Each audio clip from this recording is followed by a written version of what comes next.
If you're wanting to learn how to play the piano, or you're a beginner who's just getting started, you've probably had this thought cross your mind. In order to sound good at the piano, I'm gonna have to spend a ton of time practicing. But I've got a secret for you. That's just not true. You don't have to spend hours a day practicing or years in lessons in order to sound good at the piano as a beginner. Today I'm gonna show you how you can get amazing results at the piano in as little as 20 minutes a day.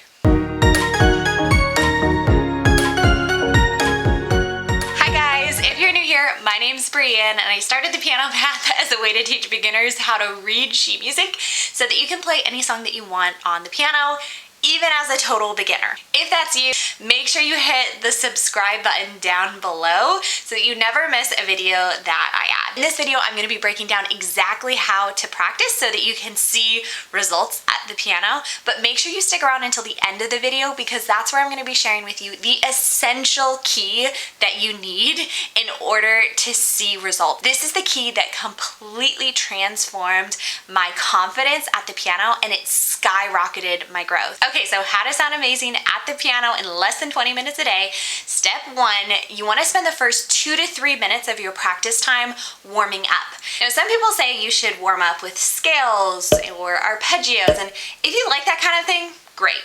But personally, I think those things are pretty boring.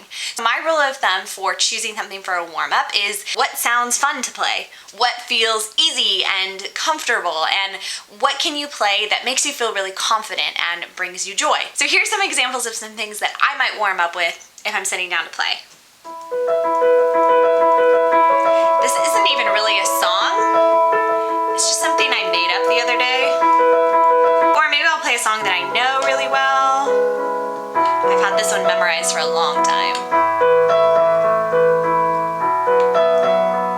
Okay, so you get the point. Start with something easy, something comfortable, something that brings you joy, and spend the first couple of minutes of your warm-up playing that. Step two is to work on something new.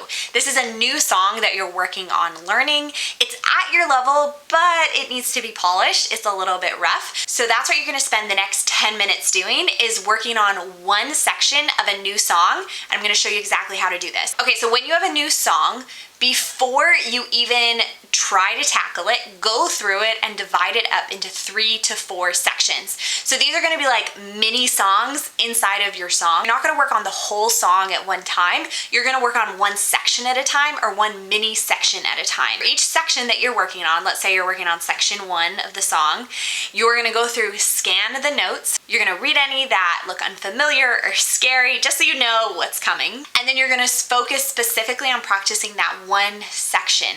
Now, depending on how difficult the music is, you may need to do just your right hand and then just your left hand and then slowly put it together, or you can try putting it hands together right from the beginning. But the thing here is you want to break it down so that it is very easy. So that's why sometimes it's better to do just your right hand, then your left hand, and then put it together. Okay, so after you've taken about 10 minutes to work on a new part in a new song, then the third part of your practice time is going to be working on something brand new. The hardest thing for beginners is remembering how to read notes, how to look at a sheet of music and play the correct note on the piano.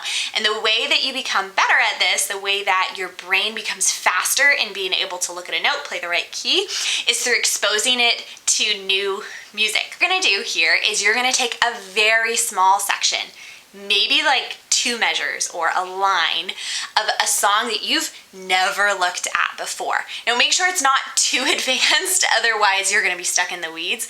Make sure it's about at your reading level, if not a little bit above it, just for a little bit of a challenge. You're gonna take just these few measures or this one line, and you're gonna practice looking at the note and playing the correct key. You're gonna practice sight reading. If this feels hard, good. It's supposed to feel hard. You're stretching your brain and your ability to be able to read new notes on the page and find the correct key. If it doesn't sound perfect, no worries, it's not supposed to sound perfect because you're not polishing it. You're simply working on your sight reading ability. Finally, for part 4, you are gonna spend the last 3 to 4 minutes of your practice time exactly the way that you started it. Playing something fun, playing something that feels easy, that makes you feel good, that brings you joy. Whatever it is, play that. So here's why this 4-part practice plan is going to get you amazing results at the piano.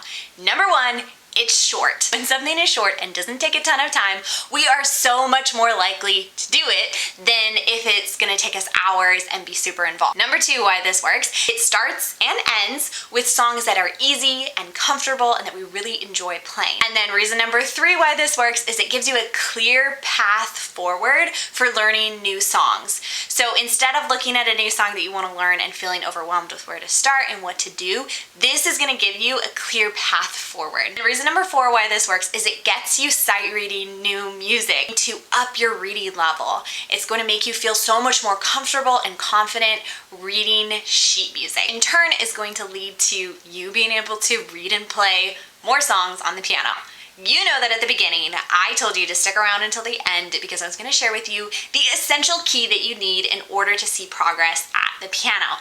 You ready for it? You want to transform practicing into playing. Oftentimes when we think of the word practicing, we think of work, something that we have to do. But playing is something that's really fun. We just sit down and we play. If you can transform your practicing into playing, it's not going to feel like work anymore.